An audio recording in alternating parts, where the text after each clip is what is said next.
আসসালামু আলাইকুম রহমতুল্লাহি ওবরকাতুহু। সম্মানিত দর্শক, বাংলাদেশের রাজনীতিতে এখন ডিফ্যাক্টো প্রধানমন্ত্রী অর্থাৎ পর্দার অন্তরালে থেকে রাষ্ট্র ক্ষমতায় প্রধানমন্ত্রীর মতো যিনি দায়িত্ব পালন করেন, কর্তব্য পালন করেন, ব্যস্ত থাকেন এবং যার প্রভাব এবং প্রতিপত্তি রয়েছে, তিনি হলেন ডাক্তার পিনাকি ভট্টাচার্য। তিনি প্যারিস প্রবাসী এবং তাকে নিয়ে নতুন করে এই ২০২৫ সনের এই বাংলায় কিচ্ছু বলার নেই। তিনি যদি হাসেন, বিশাল সংখ্যক মানুষ হাসেন। তিনি যখন কাঁদেন, বিশাল সংখ্যক মানুষ কাঁদেন। তিনি যখন কোনো হুকুম জারি করেন, ফরমান জারি করেন, নির্দেশ জারি করেন, তখন অনেকের হৃদয়ে কম্পন শুরু হয়ে যায়। তিনি ইচ্ছে করলে অনেক বিষয়ে কাউকে পদত্যাগ করাতে পারেন, আবার ইচ্ছে করলে অনেক বড় বড় পদে অনেককে নিয়োগ দান করতে পারেন এবং এটাই বর্তমানের বাস্তবতা। তিনি সেই ডক্টর কলিমুল্লাহর মতো মানুষকে রীতিমতো আহাজারির পর্যায়ে, কান্নাকাটির পর্যায়ে পৌঁছে দিতে পারেন। আবার তার একটা হুকুমে বাঙালি জাতির গর্বের ধন, আওয়ামী লীগের যাকে বলা হয় সবেধন নীলমণি এবং সকল অহংকারের, ভালোবাসার, শ্রদ্ধার অর্ঘ্য ৩২ নম্বরের যে বাড়িটি মাটির সঙ্গে মিশে যেতে পারে। তার ক্ষমতা এমন একটা পর্যায়ে যে এই বাংলায় যখন ৩২ নম্বর নিয়ে এখনো পর্যন্ত কেউ টু শব্দ করতে পারে না, যেখানে ডক্টর মোহাম্মদ ইউনূস ৩২ নম্বরের নাম শুনলে তিনি কাছুমাছি করেন, তখন ডাক্তার পিনাকি ভট্টাচার্য বুক ফুলিয়ে বলতে পারেন, আমি ভেঙেছি, আমার হুকুমে ভাঙা হয়েছে ৩২ নম্বর। তো এই মানুষটি বা এই ভদ্রলোক, তিনি অতি সম্প্রতি নানা কারণে বিএনপির প্রতি বিক্ষুব্ধ। বিএনপির প্রতি বিক্ষুব্ধের তার যথেষ্ট যুক্তি থাকতে পারে। এর কারণ হলো যে তিনি তো এই যে বিপ্লবটি হলো, সেই বিপ্লবের একজন প্রধানতম রূপকার। কিন্তু বিএনপির পক্ষ থেকে এখন পর্যন্ত একবার ডক্টর পিনাকি ভট্টাচার্যের নাম উচ্চারণ করে যথাযথ সম্মান বা মর্যাদা প্রদর্শন করা হয়নি। বিএনপি অনেকের নিকট কেক পাঠায়, অনেকের নিকট সমঝোতার জন্য তাদের শুভেচ্ছা দূত পাঠায়। কিন্তু এখন পর্যন্ত প্যারিসে বিএনপির কোনো নেতা, আমির খসরু মাহমুদ চৌধুরী থেকে শুরু করে অন্যান্য যারা নুরুল হক নুরুর সঙ্গে দেখা করতে যান, জুনায়েদ সাকির সঙ্গে দেখা করতে যান, ববি হাজ্জাজের সঙ্গে দেখা করতে যান, তাদের পর্যায়ের কেউ পিনাকি ভট্টাচার্যের সঙ্গে এখন পর্যন্ত দেখা করেননি বা কথা বলেননি। হয়তো অনেকে একান্ত ব্যক্তিগত বিষয় নিয়ে খুব গোপনীয়ভাবে পিনাকি ভট্টাচার্যের সঙ্গে টেলিফোনে কথা বলেছেন, কিন্তু ঠিক ওইরকম দলীয়ভাবে, রাজনৈতিকভাবে তার সঙ্গে সমঝোতা হয়েছে বলে আমরা শুনিনি। ফলে কি হলো, বিএনপির যে ভুল এবং ভ্রান্তিগুলো, যেগুলো ডক্টর পিনাকি ভট্টাচার্য চমৎকারভাবে যুক্তি দিতে পারতেন এবং বিএনপির যে দল, এই দলের উপর তিনি যে প্রভাব বিস্তার করতে পারতেন প্যারিসে বসে। যেমন দেখা গেল বিএনপির একজন চাঁদাবাজ আছে ধলা মিয়া। এখন ধলা মিয়াকে ধমক দেওয়ার জন্য রুহুল কবির রিজভী চেষ্টা করছেন, কিন্তু পিনাকি যদি ধলা মিয়াকে ধমক দিতেন, আর ধলা মিয়ার এলাকার যে ওসি বা ওই এলাকার যে ডিসি বা এসপি, তাদেরকে যদি তিনি হুকুম দিতেন, বিশ্বাস করেন ধলা মিয়া ৫ মিনিট সেই এলাকায় এখন চাঁদাবাজি করার ক্ষমতা তার থাকতো না। পিনাকি যদি ঢাকা শহরের কোনো ডন, যারা বিএনপির নাম ভাঙিয়ে দুর্নীতি করছেন, যারা জনাব তারেক রহমান সাহেবকেও পাত্তা দিচ্ছেন না, অন্য কাউকে পাত্তা দিচ্ছেন না, কিন্তু পিনাকি যদি এই মুহূর্তে পুলিশের কমিশনার, পুলিশের আইজি, এমনকি সেনাপ্রধানকে উদ্দেশ্য করে একটা ভিডিও বানান, আর সেই ডনের, আন্ডারওয়ার্ল্ডের ডনের ১৪ গোষ্ঠী নিকুচি করে তিনি যদি একটা ভিডিও ছেড়ে দেন, ডন মুহূর্তের মধ্যে একটা চুবানো মুরগিতে পরিণত হয়ে যাবেন এবং এটাই হলো এই বর্তমানের বাস্তবতা। আগামীতে পিনাকির এই প্রভাব প্রতিপত্তি থাকবে কি থাকবে না, এটা সুদূর পরাহত বা অন্য একটি প্রসঙ্গ। কিন্তু এখন এভাবেই চলছে সবকিছু। তো সেই পিনাকি ভট্টাচার্য তিনি মির্জা ফখরুল সাহেব, তারপর মির্জা আব্বাস সাহেব, জনাব সালাউদ্দিন সাহেব উনাদের প্রতি ভীষণ রকম বিরক্ত। কেন বিরক্ত, কী কারণে বিরক্ত আমি বলতে পারব না। তবে আমি ইতিবাচক অর্থে ধরে নেই। যেমন সালাউদ্দিন সাহেবের বিরুদ্ধে তিনি অভিযোগ করেছেন তিনি এস আলমের সম্পত্তি তদারক করছেন।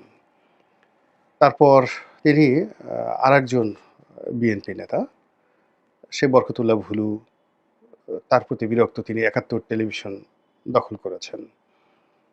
এগুলো নিয়ে প্রকাশ্যে বলে যাচ্ছেন। তারপর আরেকজন বিএনপি নেতা, বিএনপির যিনি কোষাধ্যক্ষ, তো রশিদুজ্জামান মিল্লাত, তার সম্পর্কে পিনাকি নেতিবাচক কথাবার্তা বলে যাচ্ছেন। এখন এইভাবে ক্রমাগত বলার কারণে কি হলো, বিএনপির যে সামগ্রিক যে ইমেজ, সেই ইমেজটা কিন্তু ক্ষুণ্ণ হয়েছে। আর যাদের বিরুদ্ধে বলা হচ্ছে, দল তাদেরকে ওন করছে না। বিএনপির কর্তা ব্যক্তিরা সংবাদ সম্মেলন করে, না সালাউদ্দিন সাহেব এই কাজ করেননি, মিল্লার সাহেব এই কাজ করেননি, কিংবা বুলু সাহেব এই কাজ করেননি, পিনাকি মিথ্যা কথা বলছেন, এইভাবে পিনাকিকে এখনো পর্যন্ত কেউ চ্যালেঞ্জ জানাননি। আর অন্যদিকে যাদেরকে টার্গেট করা হয়েছে তারা ইতিউতি করে কিছু কথা বলেছেন, তাদের পক্ষে ফেসবুকে ২-৪ জন কথা বলেছেন। যেমন সালাউদ্দিন সাহেবের ছেলের লেখাপড়া, সালাউদ্দিন সাহেবের ছেলের যোগ্যতা, তারপর সালাউদ্দিন সাহেবের নিজের যোগ্যতা, এই সমস্ত বিষয়ে অ্যা তার যারা লোকজন এমনভাবে উপস্থাপন করার চেষ্টা করেছেন যে তার দ্বারা আসলে এগুলো হওয়া উচিত না বা তিনি এগুলো করতে পারেন না। তিনি একজন মজলুম। শেখ হাসিনার জমানাতে তিনি খুবই কষ্ট পেয়েছেন ইত্যাদি, ইত্যাদি নানা রকম কথাবার্তা। তো এইগুলো আসলে হালে পানি পাচ্ছে না। তো এখন এই যে বিএনপির সম্পর্কে তিনি যে একটা ধোঁয়া তুলেছেন, সেই ধোঁয়া উড়তে, উড়তে, উড়তে, উড়তে এখন জনাব তারেক রহমান সাহেব, তারপরে তার সেই শাসনামলের হাওয়া ভবন, তারপরে খাম্বা, ট্রান্সফরমার, ওই আমলের দুর্নীতি নিয়ে এখন বাংলাদেশের চরমোনাই পীর সাহেব থেকে শুরু করে আরও অনেকেই নানা রকম কথাবার্তা বলা শুরু করেছেন। জনাব পিনাকি এখন পর্যন্ত অবশ্য জনাব তারেক রহমান সাহেব সম্পর্কে কোনো নেতিবাচক কথা বলেননি। কিন্তু সম্প্রতি দেখলাম যে তিনি তারেক রহমান সাহেবের পক্ষে তার সাফাই গেয়ে তাকে অনেকটা মানে কলঙ্কমুক্ত বা কালিকামুক্ত বা কালিমামুক্ত করার জন্য তিনি একটা ভিডিও বানিয়েছেন এবং সেই ভিডিওতে তিনি দেখানোর চেষ্টা করেছেন যে কি করে, কিভাবে আসলে তারেক রহমান সাহেবের ইমেজটাকে উদ্ধার করা যায়। তিনি একটা পলিসি দেখিয়েছেন যে এইভাবে যদি তারেক রহমান সাহেবের পক্ষে প্রচারণা চালানো যায় তাহলে এই যে ভবিষ্যৎ প্রধানমন্ত্রী বিএনপির, তার সম্মান অক্ষুণ্ণ থাকবে এবং তাকে সম্মান এবং মর্যাদায় জিয়াউর রহমানের পর্যায়ে পৌঁছে দেওয়া যাবে। তো এটাকে আপনি কিভাবে মূল্যায়ন করবেন? যে হঠাৎ করে জনাব পিনাকি এই যে তারেক রহমান সাহেবের পক্ষে কথা বললেন, এটাকে আপনি কিভাবে দেখছেন? বা আমি কিভাবে দেখছি? এখানে ১ম একেবারে সহজ সরল যে উক্তি, সেটি হলো যে পিনাকি মনে করতে পারেন যে তারেক রহমান সাহেব ভবিষ্যতের প্রধানমন্ত্রী, বিএনপি বাংলাদেশের বড় একটা দল। তো কাজেই যেকোনো মূল্যে বেগম জিয়া এবং তারেক রহমান সাহেবের ইমেজ ওকে রাখতে হবে। এই দুজনের ইমেজ যদি নষ্ট হয়ে যায় তাহলে আর রইল কি? একটা জিনিসের উপর তো ভরসা করতে হবে। ফলে অনেকটা দেশপ্রেমে উদ্বুদ্ধ হয়ে মুক্তিযুদ্ধের আ যে ইতিহাস সেটা দ্বারা প্রজ্বলিত হয়ে এবং আওয়ামী লীগের বিকল্প হিসেবে তো আসলে বিএনপি ছাড়া কেউ নেই। শেখ হাসিনার বিকল্প হিসেবে আসলে তারেক রহমান সাহেব ছাড়া কিছু নেই। তো সেক্ষেত্রে নদীর একুল তো ভেঙে একেবারে গোকুল হয়ে গেছে। কিন্তু অন্য কূল যেটা আছে সেটাও যদি এই যে পাবলিক যেভাবে টানাটানি করছে সেটা শেষ হয়ে যায় তাহলে কি হবে? এইজন্য তিনি অনেকটা দেশপ্রেমে উদ্বুদ্ধ হয়ে মানবিকতার কারণে তিনি এই কাজটি করতে পারেন। দ্বিতীয় যেটি হতে পারে সেটা হলো যে তারেক রহমান সাহেবের পক্ষ থেকে হোক বা তার একটা উইংস রয়েছে, সেই প্রচারণা উইংস, মিডিয়া উইংস, তাদের পক্ষ থেকে জনাব ডক্টর পিনাকি ভট্টাচার্য তার কাছে কোনো প্রস্তাব যেতে পারে এবং সেই প্রস্তাবে তিনি মনে করতে পারেন যে না, এটা করা উচিত তার। তিনি তো দেশের কল্যাণে অনেক কিছু করছেন। তো বিএনপির কল্যাণ মানেই তো দেশের কল্যাণ, এবং এই দলটি যদি পরিশুদ্ধভাবে ক্ষমতায় আসে তাহলে এক ধরনের পরিণতি হবে। আর এই দলটি যদি যতই বদনাম হোক না কেন, কিন্তু ভোট হলে তো বিএনপি ক্ষমতায় আসবে। তো সেক্ষেত্রে তারেক রহমান সাহেবের যদি ইমেজ না থাকে তাহলে তিনি আসলে বেপরোয়াভাবে রাষ্ট্র ক্ষমতা পরিচালনা করবেন এবং দেশের জন্য ক্ষতি হবে। আর তাকে যদি একটা সম্মান এবং মর্যাদার আসনে বসানো যায় তাহলে তিনি হয়তো সেটার সম্মানে হয়তো চিন্তা করবেন যে না, আমাকে লোকজন সম্মান করে, আমাকে লোকজন মর্যাদা দেয়, আমার পক্ষে এই কাজগুলো করাটা ঠিক হবে না। তো সেই দিক থেকে তাকে মহিমান্বিত করার জন্য সেই বিএনপির অনুরোধে তিনি সাড়া দিতে পারেন। আরেকটি যেটি হতে পারে সেটি হলো ইওআই, মানে এক্সপ্রেশন অফ ইন্টারেস্ট। অর্থাৎ তিনি জনাব পিনাকি এই সময়ের মধ্যে ডক্টর মোহাম্মদ ইউনূসকে বকা দিয়েছেন। ইউনূসের অনেক লোকদেরকে তিনি গালি দিয়েছেন। আবার তাদেরকে তিনি আবার প্রশংসা করেছেন এবং তাদেরকে লাইনে এনেছেন। ১ম এ গালি দিয়ে তাদেরকে শাসন করেছেন, যেহেতু তিনি মুরুব্বি মানুষ। মুরুব্বি বয়সের কারণে নয়, তিনি ওন করেন। ডক্টর মোহাম্মদ ইউনূস তো আসলে এই বিপ্লবটা ওন করেন না, তার কোনো কন্ট্রিবিউশন নেই। কিন্তু পিনাকি ভট্টাচার্যের তো মানে ওন করার মতো যথেষ্ট কারণ রয়েছে। তো তিনি এই বিপ্লবের জন্মদাতা, তিনি এই বিপ্লবের প্রেরণাদাতা, তিনি এই বিপ্লবের অধিকর্তা এবং রক্ষাকর্তা। তো কাজেই তিনি কমান্ড করতে পারেন, শাসন করতে পারেন। তো সেই শাসন তিনি ডক্টর মোহাম্মদ ইউনূস এবং তার যারা লোকজন, তারপরে জেনারেল ওয়াকার এবং তার যারা লোকজন, তাদেরকে তিনি শাসন করতেই পারেন। তো শাসন করে আবার একটা সময় তিনি আবার প্রশংসাও করেছেন। ডক্টর মোহাম্মদ ইউনূসের প্রশংসা করেছেন, এই কারণ হলো যে তাকে তো সুস্থির রাখতে হবে। তো সেই সুস্থির রাখার দায়িত্বটাও তিনি পালন করেছেন। দ্বিতীয়ত আ বিএনপি। বিএনপিকে তিনি সমালোচনা করেছেন এবং যাদের বিরুদ্ধে সমালোচনা করেছেন, তিনি বিএনপিকে বোঝানোর চেষ্টা করেছেন যে এই লোকগুলো ভালো না। এই লোকগুলোকে বাদ দিয়ে তার বিকল্প লোক মনোনীত করা উচিত। এই জিনিসটা হয়তো বিএনপি নরম হয়েছে, বুঝেছে। কিন্তু আসলে রাজনীতি তো জটিল একটা বিষয়। রাতারাতি এখানে ব্যাপক পরিবর্তন আনা সম্ভব হয় না, এবং এখানে ইচ্ছা করলেই হাতির মতো, হিমালয়ের মতো বড়, বড় রাজনৈতিক ব্যক্তিত্ব, তাদেরকে বাদ দিয়ে বিকল্প বাছাই করা যায় না। জাতীয় পার্টিতে যেমন নতুন একজন মহাসচিব নিয়োগ করা হয়েছে। তিনি ব্যারিস্টার শামীম হায়দার পাটোয়ারি, যথেষ্ট যোগ্যতা সম্পন্ন, জনপ্রিয়। কিন্তু জাতীয় পার্টির বড়, বড় নেতা ইচ্ছা করলে তাদেরকে শামীম হায়দার পাটোয়ারি সে বাদ দিয়ে আজকে এই পর্যায়ে আসতে পারবে না। বিএনপিরও এরকম কতগুলো সমস্যা রয়েছে। ইচ্ছা করলে এখানে সবাইকে বাদ দেয়া যায় না।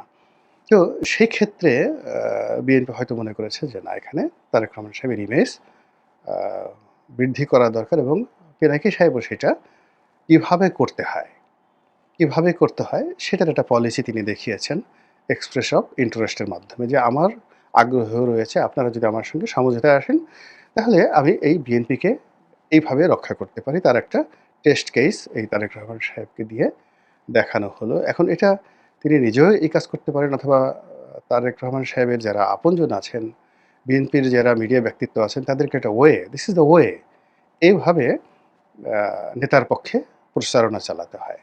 এভাবে যুক্তি খণ্ডন করতে হয়। এভাবে যুক্তিগুলো তুলে ধরতে হয়। তো এই যে একটা মানে ভিডিও তিনি করলেন, এটা এমন একটা সময় যখন জামাত মানে মনে প্রাণে বিএনপি এবং তারেক রহমান সাহেবের বিরুদ্ধে সর্বশক্তি নিয়ে ঝাঁপিয়ে পড়ার জন্য একটা প্রস্তুতি নিচ্ছে, এবং জামাতের মেন্টর হিসেবে এখনো পর্যন্ত পিনাকি ভট্টাচার্যের যে গুরুত্ব, তার বুদ্ধি, তার প্রজ্ঞা এবং তার যে সর্বশক্তি এখন পর্যন্ত পরিপূর্ণভাবে জামাতের দিকে মোতওয়াজ্জু রয়েছে। জামাত ছাড়াও অন্যান্য ইসলামিক দলগুলোর প্রতি তার আপত্তস্নেহ রয়েছে। এনসিপির তো বলতে গেলে তিনি একেবারে মুরুব্বি, যাকে বলা হয় গুরুজি। তো সেই দায়িত্ব তিনি পালন করছেন। আর এটা কেনই বা করবেন না? তিনি যাদের বিরুদ্ধে কথা বলছেন, এখনো পর্যন্ত আপনি চিন্তা করুন তো তাদের পক্ষে কথা বলার মতো আপনার কি আছে? তিনি যা করেছেন তার সেই ভাষা, ল্যাঙ্গুয়েজ, বডি ল্যাঙ্গুয়েজ নিয়ে আপনার আপত্তি থাকতে পারে। কিন্তু এগুলো তো আপনি ফেলে দিতে পারেন। আপনি হয়তো বলতে পারেন যে তিনি যে অশ্লীল শব্দটি ব্যবহার করেছেন ওটি ব্যবহার না করে একটি সাধু ভাষায় বললে ভালো হতো। তিনি যেভাবে আঙ্গুল উঁচু করে বিভিন্ন জায়গাতে সে আঙ্গুল ঢুকিয়ে দেওয়ার কথা বলেন, সেই আঙ্গুলগুলো ওইভাবে না ঢোকালেও তিনি অন্যভাবে বলতে পারেন। এই সকল বিষয় নিয়ে আপনার মতদ্বৈততা থাকতে পারে। কিন্তু একেবারে তাকে রিজেক্ট করার মতো কিন্তু কোনো অবস্থা নেই এবং তিনি আ সবসময় একটা কোয়ালিটি মেইনটেইন করেন। যা কিছু করেন কোয়ালিটি মেইনটেইন করেন। তিনি লেদু-গেদু ধলার পিছনে ছুটেন না। তিনি শেখ হাসিনার পুরো জমানাতে তিনি শেখ হাসিনাকে বিএনপি ও পিনাকির সমঝোতা নিয়ে গুরুত্বপূর্ণ তথ্য দিল গোলাম মাওলা রনি। আ তিনি সেনাবাহিনীর সবচেয়ে গুরুত্বপূর্ণ কর্তা, সেই সেনাপ্রধানকে নিয়েই বকাঝকা করেন। তার নিচে তিনি কাউকে তিনি টার্গেট করে এখন পর্যন্ত কোনো কথা বলেননি। বাকি যারা আছে তাদেরকে তিনি পরামর্শ দেন, হুকুম দেন, সাজেশন দেন। কিন্তু ওয়াকারুজ্জামানকেই তিনি টার্গেট করেন। আবার এদিকে দেখেন তিনি ডক্টর মোহাম্মদ ইউনূসের নিচে নামেননি। অন্য কাউকে তিনি ওইভাবে কোনো কথাবার্তা বলেননি। আবার এদিকেও বিএনপির ক্ষেত্রে তার যেটা দেখা গেল তিনি এই তারেক রহমান সাহেবকে নিয়ে কথা বলছেন। কিন্তু তার সঙ্গে তার যে অতীতের কর্মকাণ্ড সেটা আসলে সালাউদ্দিন সাহেব, মির্জা ফখরুল সাহেব এদেরকে মানায় না। তিনি বিএনপিকে যদি সমালোচনা করেন তাহলে বেগম জিয়া বা তারেক রহমান সাহেবকেই করবেন বা প্রশংসা করলে তাদেরকেই করবেন। এটা তার একটা স্ট্যান্ডার্ড আ হয়ে গেছে বাংলাদেশে।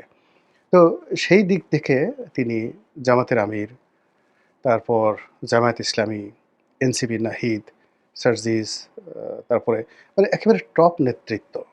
তাদেরকে তিনি সমালোচনা করছেন অথবা তাদের পক্ষে আসছেন এবং তারই ধারাবাহিকতায় তিনি এখন বিএনপির পরিচর্যার জন্য যে আত্মনিয়োগ করলেন এটা সামনে কিভাবে আ রসায়িত হয়, কিভাবে গতি পায় সেটি দেখার বিষয়। আল্লাহ আমাদের সবাইকে হেদায়েত দান করুন এবং হেফাজত করুন। আসসালামু আলাইকুম ওয়া রাহমাতুল্লাহি ওয়া বারাকাতুহু।